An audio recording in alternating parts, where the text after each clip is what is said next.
똑똑해지는 방법은 하나다. 다양한 학문을 연결하라. 세상에서 가장 위험한 사람은 한 가지 도구만 가진 사람이다. 이 문장은 단순한 경고가 아닙니다. 이것은 우리가 세상을 바라보는 방식, 그 자체에 대한 이야기입니다. 대부분의 사람은 자신에게 익숙한 방식으로만 문제를 해결하려 합니다. 경제학자는 숫자로 세상을 보고, 변호사는 법의 틀 안에서 판단하고, 엔지니어는 구조와 효율로만 접근합니다. 그런데 만약 이 모든 방식이 동시에 그리고 각자의 방식으로 틀릴 수 있다면 어떻게 될까요? 이 질문을 던진 사람이 있습니다. 찰리 먼거. 그는 단순한 투자자가 아니었습니다. 그는 세상을 다르게 보는 방법을 평생에 걸쳐 설계하고 실천한 사람이었습니다. 그리고 그가 남긴 사유의 흔적은 지금 이 순간에도 수많은 사람들의 판단 방식을 바꾸고 있습니다. 1994년 서던 캘리포니아 대학교 법학대학원. 찰리 먼거는 졸업식 연설에 초대됩니다. 그런데 그가 꺼낸 첫 마디는 전혀 예상 밖이었습니다. 법만 아는 사람은 법도 제대로 모릅니다. 청중은 잠시 침묵했습니다. 법학대학원 졸업식에서 법만으로는 부족하다는 말을 꺼낸 것입니다. 먼거는 계속했습니다. 진정한 법률가가 되려면 경제학, 심리학, 수학, 역사를 함께 이해해야 한다고. 하나의 렌즈만으로 세상을 보는 사람은 결국 그 렌즈가 왜곡하는 것조차 발견하지 못한다고. 그는 이것을 이렇게 설명했습니다. 망치를 든 사람에게는 모든 문제가 못으로 보인다. 이것이 바로 망치를 든 사람의 오류입니다. 하나의 도구만 가진 사람은 그 도구로 해결되지 않는 문제 앞에서 길을 잃습니다. 더 심각한 것은 자신이 길을 잃었다는 사실조차 모른다는 점입니다. 망치를 들고 있는 동안에는 세상의 모든 것이 모처럼 보이기 때문입니다. 그러면 우리에게 묻고 싶습니다. 지금 우리는 몇 개의 도구를 가지고 있습니까? 찰리 먼거는 1924년 1월 1일 미국 네브래스카주 오마하에서 태어났습니다. 그가 자란 동네에는 훗날 그의 평생 파트너가 될 소년도 살고 있었습니다. 바로 워런 버핏이었습니다. 두 사람이 처음 만난 것은 1959년 먼거가 35살이 되던 해였습니다. 그런데 그 첫 만남이 남다른 이유가 있습니다. 버핏이 당시 이미 투자로 이름을 날리고 있었음에도 먼거는 투자가 아니라 법률가로 생계를 꾸리고 있었습니다. 그는 변호사로 일하면서 틈틈이 책을 읽었습니다. 경제학, 물리학, 생물학, 심리학, 수학, 역사, 장르와 분야를 가리지 않았습니다. 주변 사람들은 그가 대체 무엇을 하려는 것인지 의아해했습니다. 먼거는 이렇게 답했습니다. 나는 세상을 이해하고 싶습니다. 그러려면 세상이 작동하는 방식을 여러 각도에서 봐야 합니다. 그가 추구한 것은 이른바 멘탈 모델이었습니다. 각 학문의 핵심 원리를 내면화하고 그것을 도구처럼 꺼내 써서 복잡한 문제를 여러 방향에서 분해하는 방식입니다. 그는 평생에 걸쳐 100개 이상의 이런 모델을 정리했고 중요한 판단 앞에서는 반드시 이 모델들을 하나씩 꺼내 대조해가며 검토했습니다. 경제학에서는 인센티브 구조를 받고 물리학에서는 임계점과 연쇄 반응의 개념을 빌렸으며 생물학에서는 적응과 도태의 원리를 적용했습니다. 그리고 심리학에서는 인간이 반복적으로 저지르는 판단 오류의 목록을 정리했습니다. 그는 이것을 단순한 공부라고 생각하지 않았습니다. 그것은 생존 전략이었습니다. 1972년 버크셔 해서웨이는 한 작은 초콜릿 회사를 인수하려 합니다. 회사 이름은 시즈캔디. 미국 서부 지역에서만 팔리는 캘리포니아산 초콜릿 브랜드였습니다. 그런데 인수 가격이 문제였습니다. 당시 시즈캔디의 장부 가치는 800만 달러에 불과했는데 매도자는 2,500만 달러를 요구했습니다.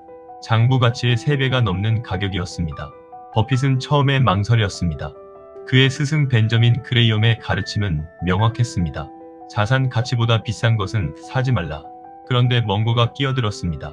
워런, 숫자만 보지 말고 사람들이 왜 시즈캔디를 사는지 생각해봐. 먼거가 주목한 것은 재무제표가 아니었습니다. 그는 시즈캔디를 사는 사람들의 심리를 봤습니다.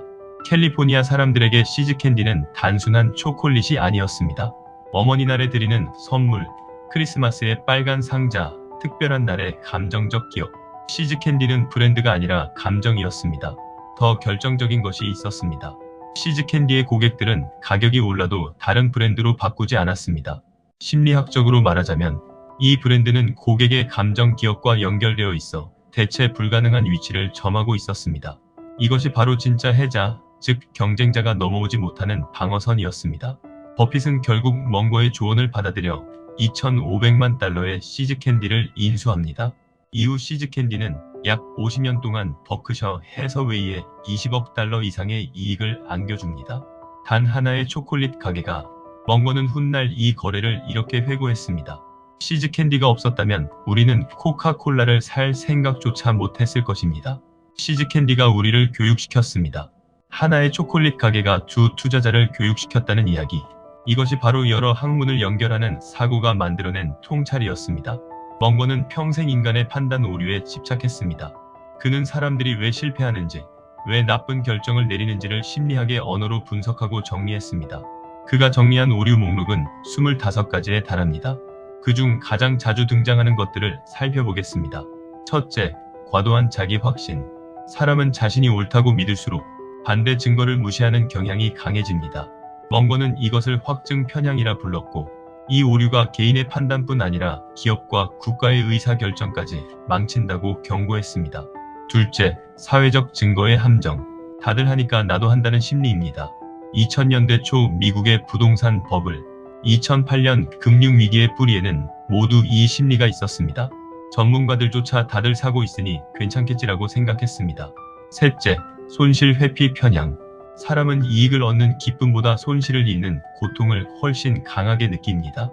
그 결과 잘못된 투자를 팔지 못하고 끌어안고 있거나 반대로 잘 되는 투자를 너무 일찍 팔아버리는 실수를 반복합니다. 멍거는 이 목록을 단순히 연구 대상으로 삼지 않았습니다. 그는 중요한 결정을 내리기 전에 이 체크리스트를 꺼내 스스로에게 물었습니다. 나는 지금 확증 편향에 빠져 있지 않은가? 사회적 압력에 휩쓸리고 있지 않은가? 손실이 두려워 판단이 흐려진 것은 아닌가? 이것이 그가 말한 두 번째 핵심 전략입니다. 더 똑똑해지려 하지 말고 덜 틀리려고 노력하라. 완벽한 판단은 불가능합니다. 하지만 명백한 실수를 줄이는 것은 가능합니다. 멍거는 탁월함을 추구하는 대신 어리석음을 피하는 데 집중했습니다. 그리고 이 전략이 그를 역사상 가장 뛰어난 투자자 중 한 명으로 만들었습니다. 1988년 버크셔 해서웨이는 코카콜라 주식을 대규모로 매입하기 시작합니다. 당시 많은 분석가들이 의아해했습니다. 코카콜라는 이미 100년이 넘은 회사였고 주가도 낮지 않았습니다. 왜 지금 사는가? 멍거의 시각은 달랐습니다. 그는 코카콜라를 단순한 음료 회사로 보지 않았습니다.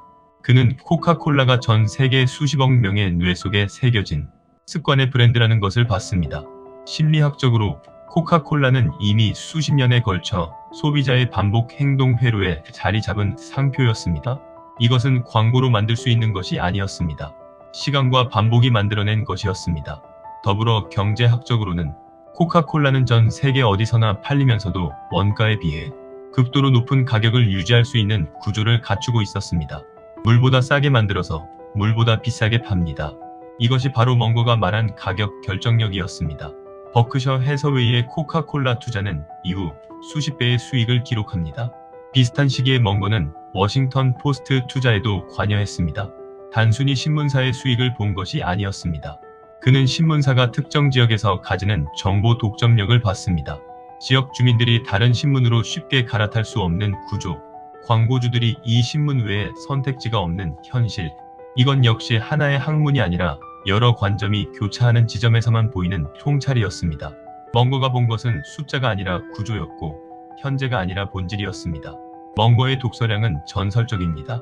그의 자녀들은 아버지를 이렇게 묘사했습니다. 아버지는 다리가 달린 책 같았습니다. 그는 하루에도 수백 페이지를 읽었습니다.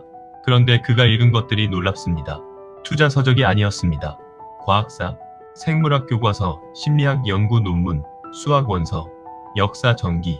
주변 사람들은 그 방대한 독서가 과연 투자에 도움이 되는지 의심했습니다. 멍거의 답은 간결했습니다. 내가 읽는 모든 것은 결국 연결됩니다. 언제 어디서 어떻게 연결될지 모를 뿐입니다. 실제로 그랬습니다. 그는 물리학의 임계점 개념을 기업 분석에 적용했습니다. 시장 점유율이 일정 수준을 넘으면 갑자기 지배력이 폭발적으로 커진다는 것. 이것은 물리학의 상전이 현상과 구조적으로 같다는 통찰이었습니다. 그는 생물학의 공생 개념으로 기업 생태계를 설명했습니다. 그리고 역사를 통해 현재의 패턴을 읽었습니다.